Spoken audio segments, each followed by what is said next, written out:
Ngayon ay pinagdiriwang natin ang dakilang kapistahan ng kalinis-linisang paglilihi sa Mahal na Birheng Maria or the Solemnity of the Immaculate Conception. Ang kapistahang ito ay hindi tungkol sa paglilihi ni Jesus, kundi tungkol sa paglilihi sa Mahal na Birheng Maria sa sinapupunan ng kanyang ina na si Santa Ana. Sa mismong unang sandali ng kanyang buhay, ang Mahal na Birheng Maria ay iningatan ng Diyos mula sa kasalanang orihinal. Ito ang Immaculate Conception, isang dogma na hayagang idiniklara ni Pope Pius IX noong 1854. Ngunit matagal lang pinaniniwalaan ng simbahan sa liturhiya, tradisyon at pagninilay ng mga banal at mga teologo. Mahalagang maunawaan na ang hakbang na ito ng Diyos ay hindi basta pagtataas kay Maria, kundi bahagi ng plano ng Diyos na paghahanda para sa pagkakatawang tao ng kaniyang anak. Kung ang anak ng kataas-taasan ay mananahan sa sinapupunan ng isang babae, dapat ang pusong iyon ay ganap na walang bahid dungis, kasalanan. Kaya simula pa sa unang tibok ng buhay ni Maria, kumilos na ang Diyos at pinuno siya ng grasya.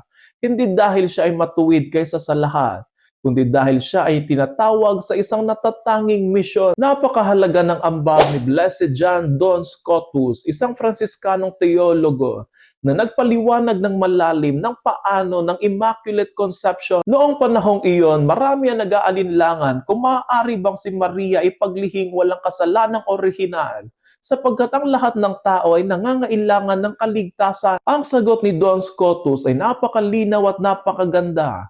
Si Maria ay iniligtas ni Kristo sa merito ni Kristo, ngunit sa perpektong paraan, sa pamamagitan ng pag-iingat sa Kanya, bago pa man siya mahawa ng kasalanan. Ang tawag niya dito ay preservative redemption. Kung tayo ay iniligtas mula sa kasalanan, pagkatapos nating mahulog sa kasalanan, si Maria ay iniligtas bago pa siya mahulog sa kasalanan. Sa mabuting balita, maririnig natin ang pagbati ng anghel kay Maria.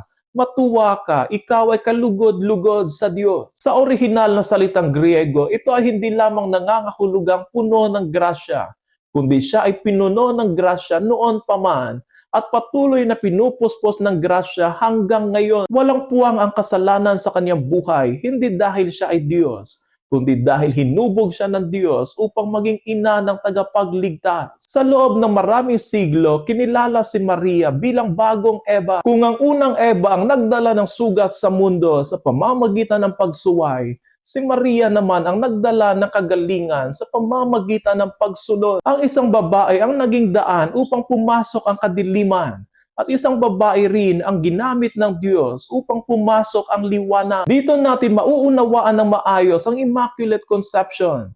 Hindi lamang isang simpleng pribilehiyo kay Maria, kundi isang tanda ng plano ng Diyos na gamutin ang sugat na iniwan ng kasalanan. Ngayong araw na ito, inaanyayahan tayo ng Mahal na Birheng Maria na magkaroon ng pusong bukas sa Diyos tulad niya. Hindi man tayo ipinaglihi ng walang bahid dungis kasalanan, maaari naman tayo mamuhay na mas bukas sa biyaya ng Diyos. Nawa sa pamamagitan ng Mahal na Birheng Maria, matutunan din natin sabihin araw-araw, mangyari nawa sa akin ang iyong sinabi. Mary Immaculate, pray for us.